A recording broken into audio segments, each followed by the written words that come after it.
محترم خواتین و حضرات، السلام علیکم ورحمۃ اللہ۔ اللہ تبارک و تعالیٰ کا یہ عظیم فضل و احسان ہے کہ اس نے ہم کو قرآن کریم کی تلاوت کی توفیق عطا فرمائی، اور انشاءاللہ تعالیٰ آج ہم سورہ بقرہ کی آیت نمبر 285 کی تلاوت کرتے ہیں۔ آئیے اس کا مطالعہ کرتے ہیں اور سمجھنے کی کوشش کرتے ہیں۔ اعوذ باللہ من الشیطان الرجیم، بسم اللہ الرحمن الرحیم۔ آمن الرسول بما انزل الیہ من ربہ والمؤمنون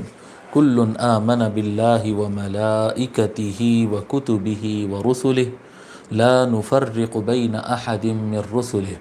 وقالوا سمعنا واطعنا غفرانک ربنا والیک المصیر۔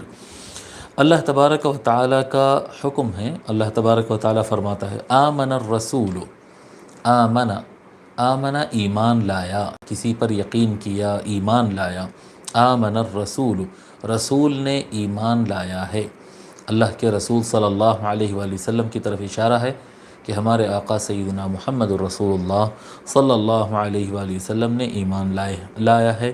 کس پر؟ بما انزل الیہ من ربہ، اس چیز پر جو ان کی طرف، بما اس چیز پر، انزل نازل کیا گیا، الیہ ان کے پاس، من ربہ ان کے رب کی طرف سے، اللہ تبارک و تعالیٰ کی طرف سے، اللہ پروردگار کی طرف سے جو ان کی طرف نازل کیا گیا ہے اس پر وہ ایمان لائے۔ والمؤمنون، اور ایمان والے بھی، مؤمنین جو ہے وہ بھی ایمان لائے۔ قرآن ہے، آمن الرسول بما انزل الیہ، بما انزل الیہ جو ان کے اوپر نازل کیا گیا یعنی قرآن۔ تو رسول اور ایمان والے جو ہیں وہ اللہ تبارک و تعالیٰ کی طرف سے پالنے والے، رب کا معنی جو ہوتا ہے نا پروردگار، پالنے والا، ہر چیز چلانے والا۔ من ربہ والمؤمنون کل آمن باللہ، سب کے سب، کل سب کے سب،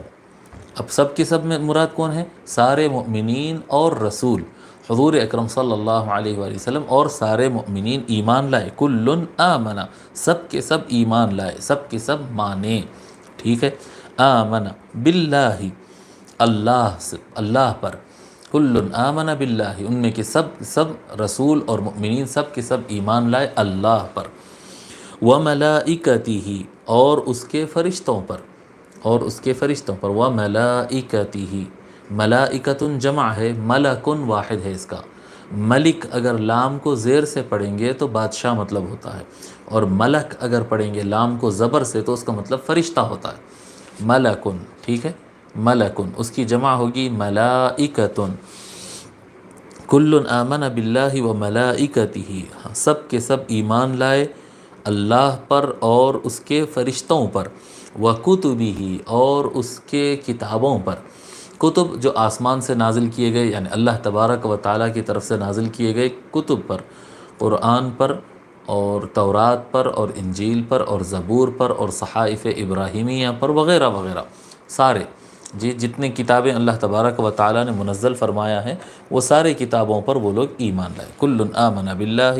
وملائکتہ وکتبہ ورسلہ، اور اس کے رسولوں پر، وکتبہ ورسلہ، اور اس کے رسولوں پر بھی وہ ایمان لائے۔ رسول کون ہیں؟ وہ سارے رسول جن کو اللہ تبارک و تعالیٰ نے زمین پر مبعوث فرمایا ہے۔ جو ہے اب یہاں پر بعض علماء کا یہ موقف ہے کہ رسول سے مراد یہاں پر صرف رسول ہے، انبیاء نہیں ہیں، اور بعض نے یہ کہا کہ یہ یعنی انبیاء اور رسول دونوں بھی مراد ہے اس کے اندر، یعنی ایک عمومی لفظ ہے یہ۔ رسول جو ہے اللہ تبارک و تعالیٰ جن کو ایک شریعت اور ایک حکم دے کر زمین پر بھیجتا ہے وہ رسول کہلاتے ہیں، ٹھیک ہے۔ تو اللہ تبارک و تعالیٰ کے سارے رسولوں پر، اب ایک ذہن میں ایک وسوسہ یا ذہن میں ایک سوال ایسے پیدا ہو سکتا ہے کہ حضور اکرم صلی اللہ علیہ وآلہ وسلم تو مقام میں باقی انبیاء سے اعلیٰ ہے، باقی انبیاء سے ان کا درجہ بڑھ کر ہے، تو وہ کیوں ایمان لائیں گے باقی رسولوں پر؟ باقی رسولوں پر ایمان لائے۔ تو میں اس کے اندر ایک بات عرض کروں کہ ایمان جو ہوتا ہے نا، ایمان کا مطلب ہوتا ہے ماننا، اور کیا ماننا ہے؟ جو ہے وہ ماننا۔ رسول کو رسول ماننا، اور اللہ کی منزل کردہ کتاب کو کتاب ماننا، فرشتے کو فرشتہ ماننا، اور اللہ کو اللہ ماننا، یہ ماننے سے متعلق ہے، یہ ماننے سے متعلق ہے، اور یقینی بات ہے کہ جو حق پرست ہوگا وہ جو ہے وہ اس کو وہ مانے گا۔ جی، ایسا نہیں ہے کہ اس کے اندر کوئی بڑا ہے اور کوئی چھوٹا ہے، نہیں، بڑے اور چھوٹے کی بات نہیں ہے یہاں پر۔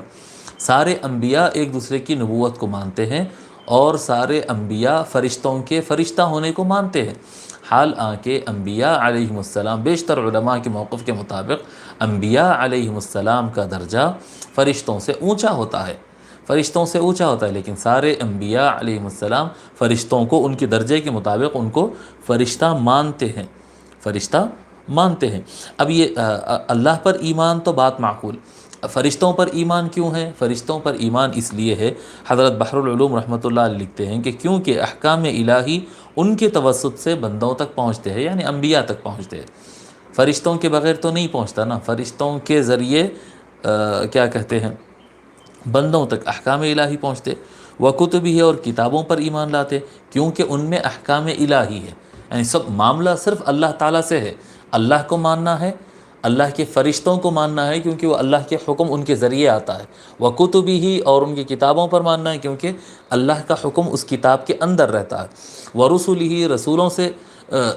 رسولوں کو ماننا ہے کیونکہ فرشتوں اللہ کے پاس سے اور فرشتوں کے ذریعے بندوں تک، اللہ سے اور فرشتوں سے احکام لے کر بندوں تک، باقی انسانوں تک پہنچانے والے یہ لوگ ہیں، اللہ کے رسول ہوتے ہیں جو پہنچانے والے، اور وہ کتابیں پڑھانے اور سکھانے والے جو ہوتے وہ رسول ہوتے۔ تو ساری چیزیں جا کر، ساری باتیں جا کر اللہ تعالیٰ سے جڑتے رہتی ہے، اللہ کے احکام سے جڑتے رہتی ہے، ٹھیک ہے، اس لیے ان پر اس لیے ہم اب دیکھیے یہ جتنے بھی سورسز بتا رہے ہیں، فرشتے ہیں، کتابیں ہیں اور رسول ہے، یہ تینوں ذوات، یہ تینوں جو ہے ذرائع ہے اللہ تبارک و تعالیٰ کے حکم کو بندوں تک پہنچانے کے لیے۔ کل آمن باللہ، اللہ یہ مقصود ہے، اللہ کی ذات مقصود ہے، اللہ تعالیٰ ہمارا پیدا کرنے والا ہے تو اس کو ماننا شرط ہے، اور باقی تین، کل آمن باللہ وملائکتہ وکتبہ ورسلہ، یہ جو تین ہے، یہ تین ذریعہ ہے بندوں کو اور اللہ کو باہم یعنی اللہ کے احکام بندوں تک پہنچانے اور بندوں کو اللہ کی مرضی کے مطابق عبادت سکھانے والے۔ جی، اس لیے ان پر ایمان لازم ہوتا ہے، اور سب ایک دوسرے کے اوپر ایمان لاتے ہیں، اور رسولوں میں کوئی فرق نہیں کرتے۔ لا نفرق بین احد من رسلہ،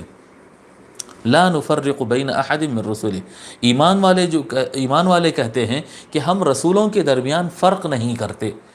حال آنکہ درجے کے مطابق۔ اب تیسرا پارہ ہم پڑھیں گے، تلک الرسل فضلنا بعضهم علی بعض، وہ رسول کے ان میں سے بعض کو بعض پر ہم فضیلت دیے ہیں۔ حضرت موسیٰ علیہ السلام کو کلام کی فضیلت ہے، حضرت عیسیٰ علیہ السلام روح اللہ ہے، ہر ایک کی خصوصیات، حضرت یوسف علیہ السلام کا حسن و جمال مشہور ہے، تو اس طرح سے ہر ایک کی خصوصیت تو الگ الگ ہے، خصوصیات تو ان کے الگ الگ ہے، لیکن اگر کوئی چیز ان میں یکساں ہے اور برابر ہے تو وہ کیا ہے کہ یہ سب کے سب رسول ہے،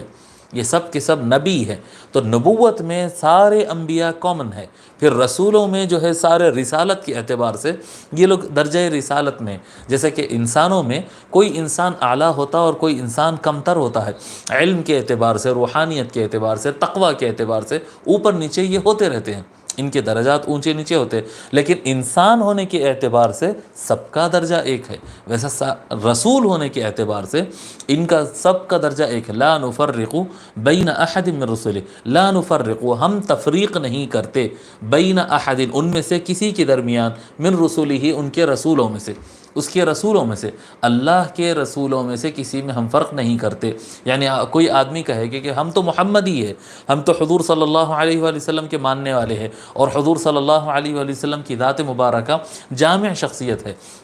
اور سب سے اعلیٰ ہے، تو ہم کو عیسیٰ علیہ السلام ماننے کی کیا ضرورت ہے، داؤد علیہ السلام کو ماننے کی کیا ضرورت ہے، وہ جو بھی تھے بھئی، ہمارے کو ان سے کوئی لینا دینا نہیں، ہم تو سرکار کو ماننے والے نہیں، یہ جملہ نہیں چلے گا، آپ کو سارے رسولوں پر ایمان لانا ہوگا۔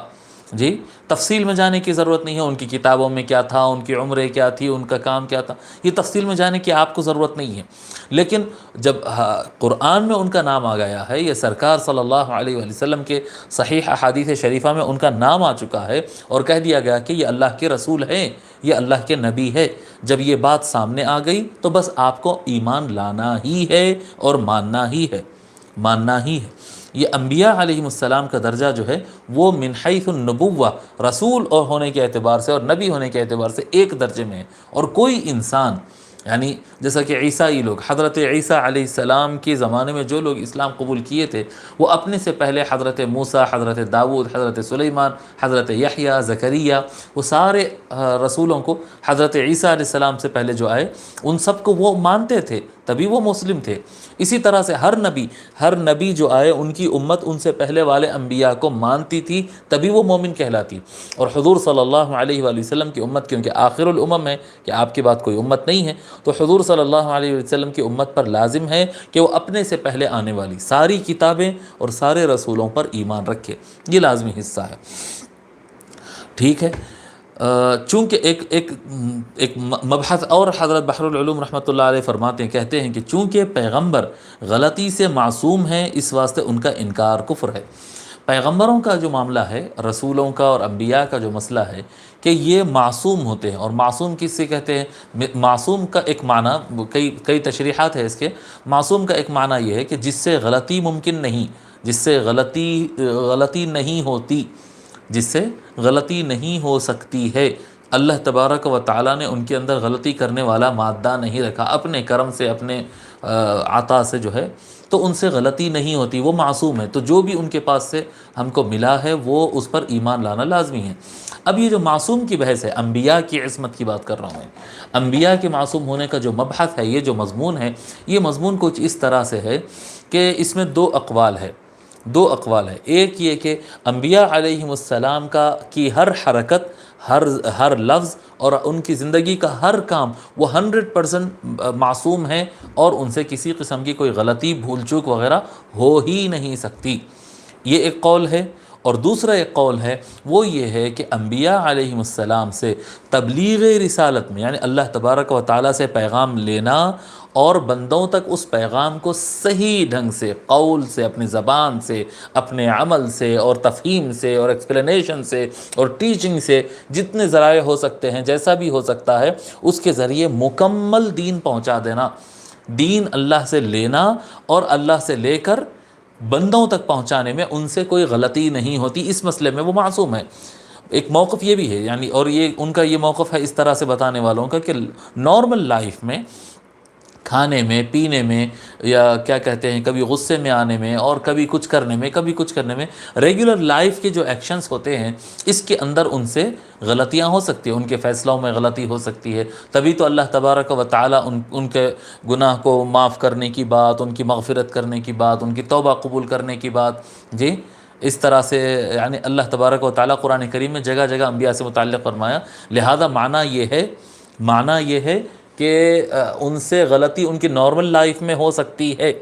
جی، لیکن تبلیغ رسالت میں، اللہ کی بات بندوں تک پہنچانے میں صحیح ڈھنگ سے ان سے کوئی غلطی نہیں ہوتی۔ تو عصمت جو ہے وہ تبلیغ حکم الہ، اللہ کے حکم پہنچانے میں ان سے کوئی غلطی نہیں ہوتی، اس مسئلے میں وہ معصوم ہیں۔ باقی وہ عام انسان کی طرح جو ہے ان سے بھی بھول چوک ہو سکتی ہے، اس طرح کا ایک موقف ہے۔ اور پہلا موقف تو میں آپ کو بتا دیا کہ ان کی زندگیاں مکمل معصوم ہیں، تو فوراً ایک سوال آ جاتا ہے، ٹھیک ہے، اگر ان کی زندگیاں مکمل معصوم ہیں تو پھر ان سے غلطی کا ذکر جو قرآن میں یا احادیث شریفہ میں ملتا ہے کہ بھئی ان کے اللہ کے نبی سے ایسا ہو گیا، تو اس کا جو ہے ان توبہ کیے۔ حضرت یونس علیہ السلام مچھلی کے پیٹ میں بیٹھ کر لا الہ الا انت سبحانک انی کنت من الظالمین، میں غلطی کرنے والوں میں سے تھا، یہ فرماتے ہیں۔ اور اللہ تبارک و تعالیٰ ان کی دعا قبول کرتا ہے، ان کی گناہ کو معاف کرتا ہے، وغیرہ وغیرہ وغیرہ، اس طرح سے جو ہے وعصى آدم ربہ فغوى، آدم علیہ السلام نے خدا کی معصیت کی تو وہ گمراہ ہو گئے، اس طرح کے الفاظ جو قرآن میں ملتے ہیں۔ اس کا معنی کیا ہے؟ اگر مکمل معصوم ہے تو پھر اس کا معنی کیا ہے؟ اس کا معنی یہ بتاتے ہیں بعض علماء کرام، اس کا معنی یہ ہے کہ انبیاء علیہم السلام سے اگر ظاہری اعتبار سے کوئی غلطی سرزد ہوتے ہوئے نظر آئے تو اس کا معنی یہ ہے، اس سے مراد یہ ہے کہ اس کا مقصد یہ ہے کہ امت کو سکھایا جائے، امت کو سکھانے کے لیے اللہ تبارک و تعالیٰ ان سے غلطی کرواتا ہے۔ جیسا کہ ایک حدیث شریف میں ہے کہ حضور اکرم صلی اللہ علیہ وآلہ وسلم نماز پڑھے اور نماز کے کچھ حصہ چھوٹ گیا تھا اور سلام آپ پھیر دیے، صحابہ کرام آپ کو یاد دلائے تو حضور صلی اللہ علیہ وسلم اٹھے اور اس کو مکمل کیے، نماز کو مکمل کیے، اور اس کے بعد سجدے سہو کیے اور سلام پھیرے اور پلٹے، اور حضور صلی اللہ علیہ وآلہ وسلم ارشاد فرمائے ما نسیت بل انسیت، میں بھولا نہیں، مجھ کو بھلایا گیا، کیونکہ حضور صلی اللہ علیہ وآلہ وسلم کی ذمہ داری میں ہے کہ نماز سکھائیں، لوگوں کو نماز سکھانا یہ حضور صلی اللہ علیہ وسلم کے اوپر لازم ہے، اللہ ان کو نماز دیا، اب وہ پوری امت کو سکھا رہے ہیں۔ اگر نماز میں غلطی ہو جائے تو سجدے سہو کرنا یہ مسئلہ کیسا سکھایا جائے؟ تو حضور صلی اللہ علیہ وآلہ وسلم فرماتے ہیں میں نہیں بھولا، بلکہ اللہ تبارک و تعالیٰ نے مجھ سے بھلوایا ہے، اللہ تبارک و تعالیٰ نے یہ مجھ سے کروایا ہے تاکہ سجدے سہو تم کو سکھا دیا جائے۔ تو انبیاء علیہم السلام سے بعض علماء کا موقف یہ ہے کہ انبیاء علیہم السلام سراپا معصوم ہیں، پیدا ہونے سے لے کر وصال تک ان سے کوئی غلطی نہیں ہوتی ہے، وہ معصوم ہی ہے ہر لحاظ سے، تبلیغ میں بھی، دین کو پہنچانے میں بھی، اور اس کے علاوہ بھی، لیکن جو ان سے غلطی نظر آتی ہے وہ غلطی حکم الہی سے وہ لوگ سے سرزد ہوتی تاکہ ہم کو دین سکھائے، یہ ٹھیک ہے۔ تو وہ غلطی دراصل غلطی نہیں ہے، غلطی ہم اگر کریں وہی کام تو ہمارے لحاظ سے وہ غلطی ہے، ان کے حساب سے وہ تبلیغ دین کا کام مکمل کر رہے تھے۔ جی اگر ایسا ہو جائے تو ایسا کرنا ہے، اس کا پریکٹیکل وہ اپنی زندگی میں بتا رہے تھے، وہ ان سے وہ غلطی نہیں تھی، ان کی طرف سے وہ کمال تھا۔ اگر وہی چیز ہم سے ہو جائے تو وہ غلطی ہے، کیونکہ ہم کو یہی سکھا رہے تھے کہ غلطی ہو گئی تو کیسا کرنا ہوتا ہے، ٹھیک ہے۔ ایک موقف یہ ہے، اور دوسرا موقف تو میں آپ کو بتا دیا کہ وہ کہتے ہیں کہ دین ان تک پہنچنے میں، تبلیغ رسالت میں وہ معصوم ہے، باقی اس کے علاوہ جو ہے وہ معصوم نہیں ہے، اس طرح کی باتیں ہوتی ہیں۔ اور اولیاء کرام کی بات جو ہے، اولیاء کرام کبھی بھی انبیاء علیہ السلام کے درجے میں نہیں پہنچ سکتے۔ اولیاء کرام ایک تو ہوتا نا سیدھا سیدھا سن لینا اور مان لینا اور ہاؤ بھائی اس میں تو سوال ہی نہیں، اس میں بھی سوال ہے۔ بعض لوگ کا ایسا تصور ہے کہ امتیاں جو ہوتے ہیں، امتی لوگ جو ہوتے ہیں جن کے پاس نبوت اور رسالت نہیں ہوتی، اگر وہ بھی خوب عبادت کرے اور خوب محنت کرے تو نبی کے درجے تک پہنچ سکتے، بلکہ بسا اوقات نبی سے آگے بھی نکل جا سکتے، ایسا بعض لوگ سمجھتے ہیں۔ وہ کبھی کبھی کیا ہے مسہم طائف من الشیطانی، جی وہ ان کے اوپر سے شیطانی لہر گزرتی کبھی، تو ایسے باتیں کر دیتا ہے بندہ، ایک وسوسہ رہتا ہے، ایک بھٹکانے کی ایک لہر رہتی ہے، تو وہ اس وقت موقع پر انسان یہ سمجھ لیتا ہے کہ امتی بھی جو ہے بہت عبادت کرا تو نبی کے برابر یا نبی سے اونچا درجہ پا سکتا ہے، نبوت نہیں ملے گی لیکن درجہ اس سے اعلیٰ ہو جائے گا، ایسا سوچ لیتے، ایسا سمجھ لیتے۔ نہیں، یہ بالکل غلط بات ہے، امتی کبھی بھی کسی نبی کے برابر نہیں ہو سکتا، امتی اپنے نبی کے برابر کبھی بھی نہیں ہو سکتا، کیونکہ پیغمبروں کے کمالات، انبیاء علیہ السلام، بحر العلوم کا جملہ ہے، پیغمبروں کے کمالات ذاتی ہوتے ہیں اور اولیاء کرام کے کمالات پیغمبروں سے مستفاد ہوتے ہیں۔ جی انبیاء کے کمالات ان کے اپنے ہوتے ہیں، اور اولیاء کو جو بھی کمال حاصل ہوتا ہے وہ نبی کی اتباع اور نبی کی سنت کو لے کر نبی کی کاپی کرنے سے ملتے ہیں ان کو۔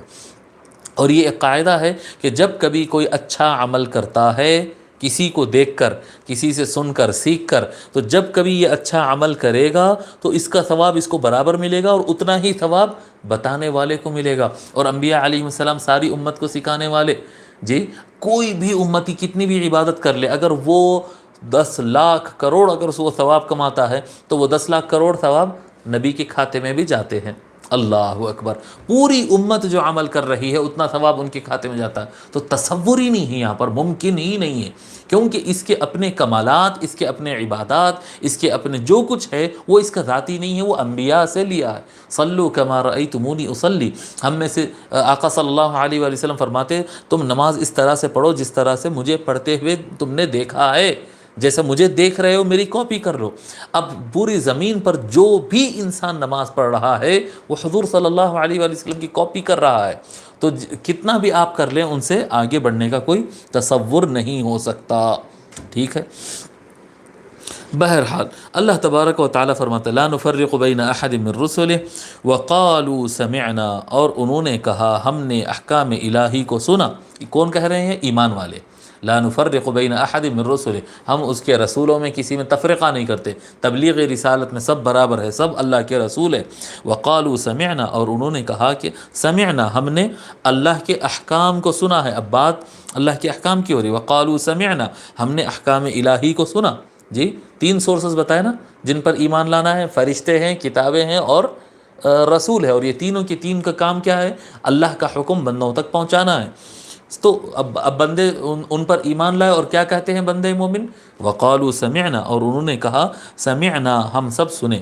سمعتو ایک ہوتا ہے، سمعتو بولے تو میں سنا، سمعنا ہم سب سنے، سمعنا ہم نے احکام الہی کو سنا، واطعنا اور ہم نے اس کی اطاعت کی۔ ہم نے احکام الہی کیا کہتے ہیں، کفار جو ہوتے ہیں نا، کافر لوگ، وہ کیا کہتے ہیں؟ سمعنا وعصینا، ہم نے بات سنی ہے لیکن ہم اس کو مانیں گے نہیں، ہم نافرمانی کرتے ہیں، ہم آپ کی بات نہیں سنتے۔ اور ایمان والے کیا کہتے ہیں؟ سمعنا واطعنا، ہم بات سنیں اور ہم یہ بات کی اطاعت کرتے ہیں، ہم فالو کریں گے، ہم آپ کی فرما برداری کریں گے۔ سمعنا واطعنا غفرانک ربنا، غفرانک ربنا، مغفرت ہو ہمارے پروردگار، تیری مغفرت ہو، تیری مغفرت یعنی تیری مغفرت عطا ہو۔ امام نصفی رحمۃ اللہ علیہ لکھتے ہیں غفرانک ای اغفر لنا غفرانک، اغفر لنا غفرانک، بخش دے ہم کو تیری خصوصی بخشش، تیری خاص بخشش کے ذریعے ہمارے گناہوں کو بخش دے، معاف کر دے، ہماری مغفرت فرما۔ غفرانک ربنا وإلیک المصیر، وإلیک اور تیرے ہی پاس، المصیر لوٹنا ہے، اور تیری وإلیک المصیر اور تیری ہی طرف انجام ہے۔ مصیر انجام کو کہتے ہیں، تیری طرف انجام ہے، تیری ہی طرف لوٹ کر پہنچنا ہے۔ تو ایمان والے جو ہوتے ہیں وہ اللہ پر، فرشتوں پر، کتابوں پر اور رسولوں پر ایمان لاتے ہیں، اور فرشتوں میں تفریق نہیں کرتے، سارے فرشتوں کو فرشتوں نہیں، رسولوں میں فرق نہیں کرتے ہیں، سارے رسولوں کو یکساں رسالت میں یکساں مانتے ہیں اور سارے رسولوں پر ایمان لاتے ہیں، اتباع صرف حضور صلی اللہ علیہ وسلم کی کرتے ہیں، باقی سب پر جو ہے ایمان لاتے ہیں اور فرق نہیں کرتے، اور کہتے ہیں کہ پروردگار ہم تیری بات سنتے ہیں، سنے ہیں، اور تیری ہم اطاعت کرتے ہیں، تو ہماری بخشش فرما دے، اور بے شک تیرے ہی طرف ہمارا انجام ہونے والا ہے۔